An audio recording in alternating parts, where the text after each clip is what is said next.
Alright guys, welcome back. This is Vaipo back with another part of Starcraft 2 Brood War, or sorry, Starcraft 1 Brood War imported into Starcraft 2.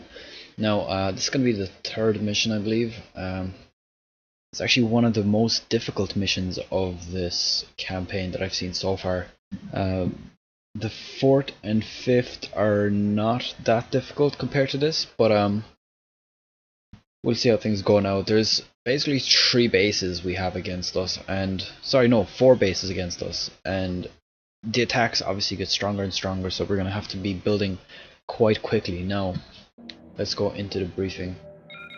Captain, the Dominion shipyards have been destroyed, and it seems that General Duke has withdrawn his forces from this quadrant. We have impressed most of the remaining Dilerian defense forces into the fleet, and I just mouse ready over to whoever's move to talking. the next phase of our invasion. We've just received word from our research team that they've uncovered some kind of hidden weapons relay upon the planet Tarsonis. They report that it's called a psi disruptor and that its purpose is somehow connected with the Zerg. Admiral, during the Zerg invasion of these colonies, the Confederacy had manufactured a number of portable machines called psi emitters, which had the uncanny ability to lure Zerg to their signals. It was rumored that they had created a specialized emitter that could disrupt the Zerg's communications, but Emperor Mengsk was never able to find it. It appears that this psi disruptor is the machine he was looking for. I must humbly suggest to you, Admiral, that the disruptor be destroyed as quickly as possible. If it should fall into the hands of the Dominion, we could face some very serious problems. Oh, I forgot to actually mouse over. A prudent call, Lieutenant. I am inclined to agree. But Admiral, this device could ensure our victory over the Zerg. It is foolhardy to discard such an advantage. Surely, Vice Admiral, you don't doubt the tenacity of your own fleet. Your Directorate forces will devastate the Zerg without the need for such a device. Listen here, Lieutenant. I've had just about enough. This conversation is over, Alexei.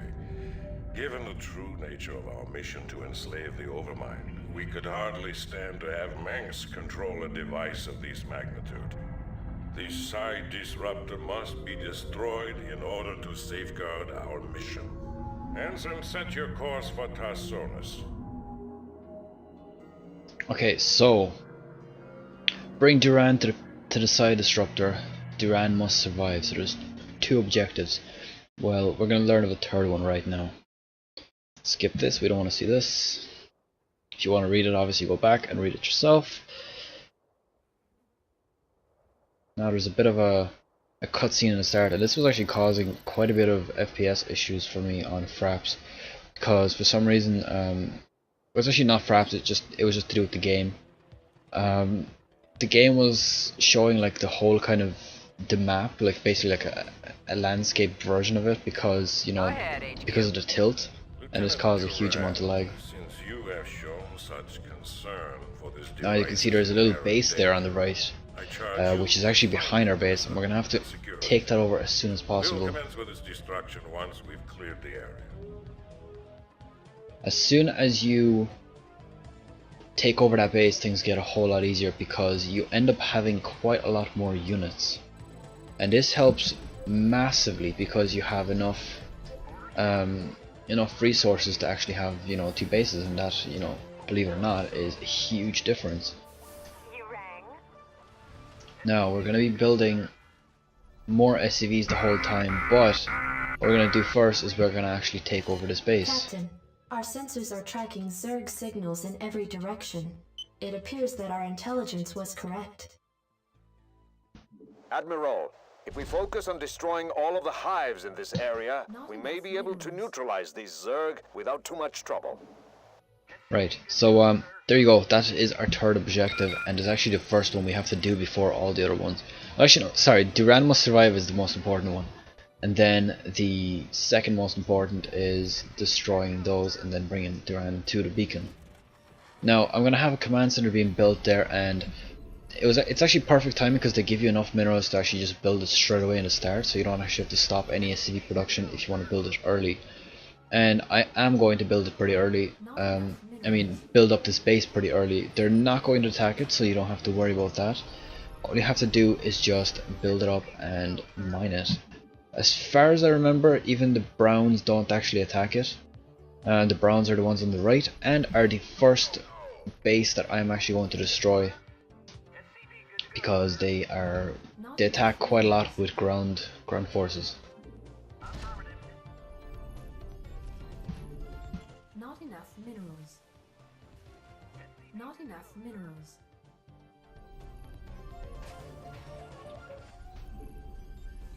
Now, there we go, we have a second base set up.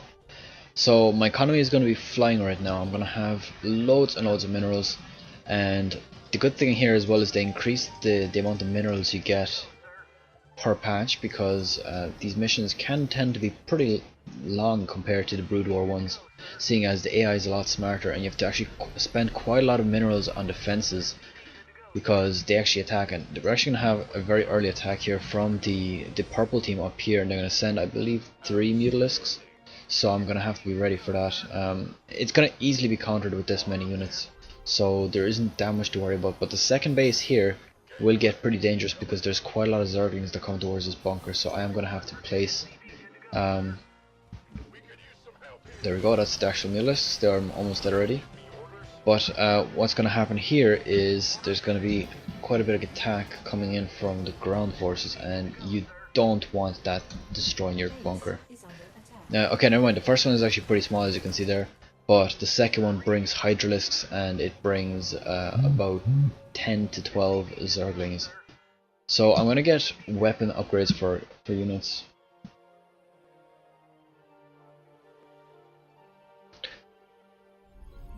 Okay, where am I now? I'm going to need to build up defenses everywhere, because there's a huge amount of units that they send, and the only thing I'm going to make different, I'm not going to build much defenses on this side, and the reason for that is because I'm going to destroy that base first. Once you destroy that base, there's no ground forces coming in from this side at all. They all come in through here. There's nothing coming out of there except for air units. I believe that the purples don't really have that much in terms of ground forces apart from defense units. So there you go. Attacks are getting big already. We went from like 4 or 5 Zerglings to, I don't know, that was like 10 almost. So what I'm going to do is I'm actually going to build a barracks right in front of this. This kind of causes the units, in particular Zerglings and Ultralisks, it causes them to walk around the barracks or attack the barracks, and this kind of wastes their time, so obviously, you know, it's not a good situation for them to be in.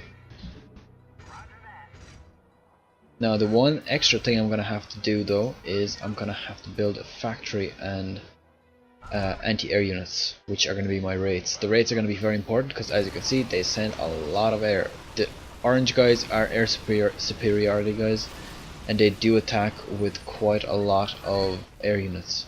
That bunker's not going to make it anyways. That sucks. Okay, so let's build a bunker here, and then build this here and another bunker here, and I'm going to place a starport there then. So when's that built? Okay, that's still quite a bit away.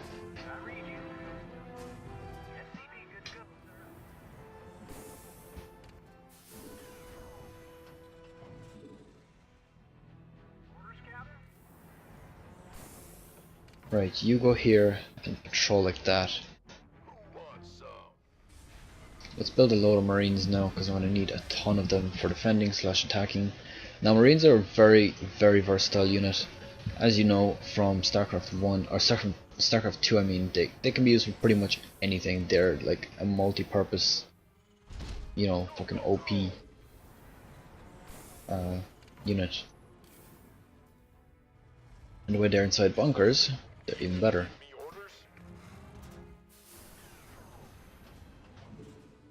So there we go, we're gonna have a starport here now.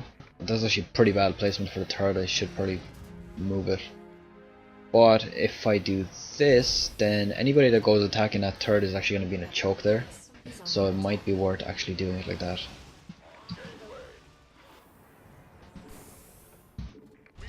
So as you can see, my minerals are flying. This is a very good start for me, and is going to reflect. Now, oh shit, I forgot about this side. Oh crap.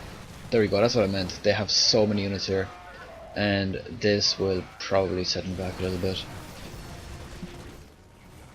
Now luckily I have medics, so I'll be alright.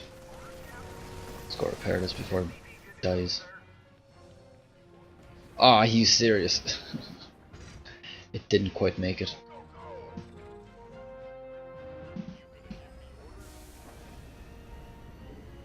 No, that's going to defend that, and then grab you, put you on auto repair, and make you patrol. Now I'm going to build tanks, and I'm going to get siege. As soon as I get 2 tanks, I'm going to be moving out, destroying that hive. That way, that base is pretty much useless. That is also the reason why I have so many damn marines here, and I actually need to build a bit more medics, because at the moment I'm lacking on the medic side. Now, this side is still going to need units, so never forget that side.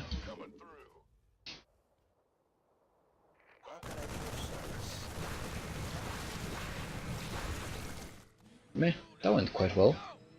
Although I do need to block this off, this has to be blocked off.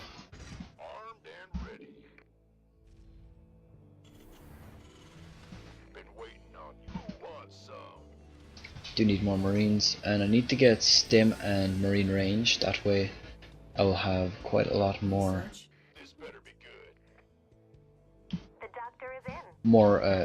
versatility for the marines. Now, I'm gonna place 1 siege tank here to defend.